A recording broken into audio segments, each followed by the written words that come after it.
അസ്സലാമു അലൈക്കും വറഹ്മത്തുള്ളാഹി വബറകാതുഹു. സ്നേഹമുള്ളവരെ, നമ്മുടെ ഇന്ത്യ രാജ്യത്ത് എങ്ങുമില്ലാത്ത വിധം വർഗീയത നമുക്ക് കാണാൻ പറ്റും. അതിൽ പല വിഭാഗത്തിൽപ്പെട്ടവരുമുണ്ട്.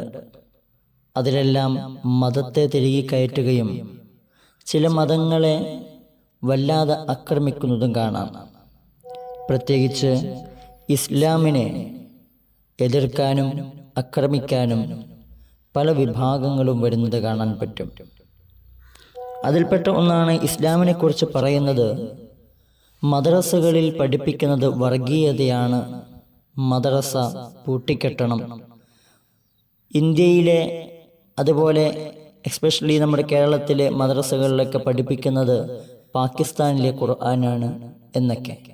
ഖുർആൻ ഒന്ന് മാത്രമേ ഉള്ളൂ.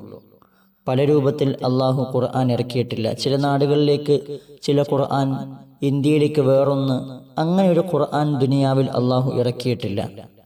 മാത്രവുമല്ല, മദ്രസയിൽ വർഗീയതയാണ് പഠിപ്പിക്കുന്നത് എന്ന് പറയുന്നവർക്ക് നമ്മൾ പറയുന്നത്, മദ്രസ എന്ന് പറയുന്നത് എല്ലാ ജനങ്ങളെയും സ്നേഹിക്കാനും ഒരുപോലെ കാണാനും തൻ്റെ അയൽവാസി പട്ടിണി കിടക്കുമ്പോൾ വയറ് നിറച്ചുണ്ണുന്നവൻ നമ്മിൽപ്പെട്ടവനല്ല എന്ന് നബി സല്ലല്ലാഹു അലൈഹി വസല്ലം തങ്ങൾ പഠിപ്പിച്ച മര്യാദയുമൊക്കെയാണ്. അത് ഇന്ന മതക്കാർ എന്നില്ല. തൻ്റെ അയൽപക്കത്തുള്ളത് മുസ്ലിം ആണെങ്കിൽ എന്ന് പറഞ്ഞിട്ടില്ല, ക്രിസ്ത്യനാണെങ്കിൽ അല്ലെങ്കിൽ ഹിന്ദു ആണെങ്കിൽ എന്ന് പറഞ്ഞിട്ടില്ല. അയൽവാസികൾ, അത് ഏത് മതസ്ഥത്തിൽപ്പെട്ട ആളാവട്ടെ, അവർക്ക് ബുദ്ധിമുട്ട് വരുമ്പോൾ നമ്മൾ ആഹ്ലാദിക്കുന്നത്, അർമാദിക്കുന്നത് നമ്മുടെ ദീനിൽ പെട്ടതല്ല എന്നാണ് ഇസ്ലാം പഠിപ്പിക്കുന്നത്. മാത്രവുമല്ല, 10ാം ക്ലാസ്സിലെ ലിസാനുൽ ഖുർആനിലൊക്കെ കാണാൻ പറ്റും, നഹ്നു ഹുനൂദുൻ എന്ന് പറയുന്നൊരു പാഠം തന്നെയുണ്ട്. 5ാമത്തെ പാഠമാണ് നഹ്നു ഹുനൂദുൻ, നമ്മളെല്ലാം ഇന്ത്യക്കാരാണ്. അതിൽ പറയുന്നുണ്ട്, അൽ ഹിന്ദു വതനുന വഹിയ ബലദുൻ കബീർ. അൽ ഹിന്ദു വതനുന, ഇന്ത്യ അത് നമ്മുടെ രാജ്യമാണ്.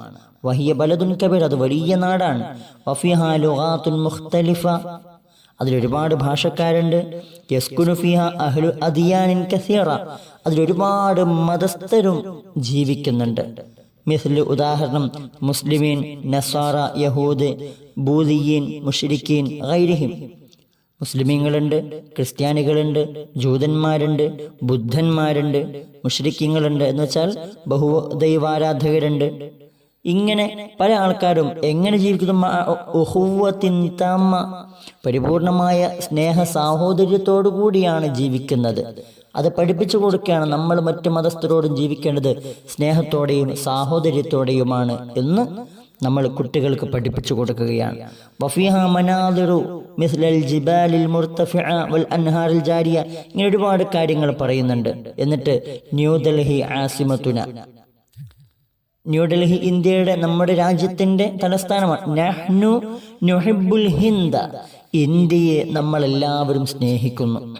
ഫഇന്നഹാ വതനുന വനദ്ഫഉൽ അഅദാഅ അൻഹാ വുസ്അ ത്വാഖ, കഴിവിന്റെ പരമാവധി ആ ഇന്ത്യയുടെ ശത്രുക്കളെ നമ്മൾ നേരിടും. ഇന്ത്യയിലുള്ള മറ്റു മതസ്ഥരെ നേരിടുമെന്നല്ല, അവരെ ഇല്ലാതാക്കണമെന്നല്ല പറയും. ഇന്ത്യയെ ആരെതിർത്താലും ആക്രമിക്കാൻ വന്നാലും നമ്മൾ നേരിടും. ഇതാണ് മദ്രസയിൽ പഠിപ്പിച്ചു കൊടുക്കുന്നത്, അല്ലാതെ വർഗീയതയല്ല.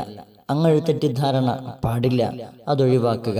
എല്ലാവർക്കും സാഹോദര്യത്തോടു കൂടി. ഇതിലൊക്കെ ചില ആൾക്കാരാണ് മുന്നിട്ടിറങ്ങി വർഗീയത ഉണ്ടാക്കുന്നത്. മനുഷ്യന്മാരോട് നാട്ടിലും ജീവിക്കുന്നത് കാണുമ്പോൾ പരസ്പര സ്നേഹത്തോടെ ജീവിക്കുന്നു. എന്നാൽ തലമുപ്പന്മാരായ പല ആൾക്കാരും അത് വർഗീയതയിലേക്ക് എത്തിച്ചുകൊണ്ട് ഇന്ത്യയെ കുട്ടിച്ചോറാക്കുന്നു എന്നുള്ളതാണ്. അള്ളാഹു നമുക്ക് നല്ലത് ചിന്തിക്കാൻ തൗഫീഖ് നൽകട്ടെ.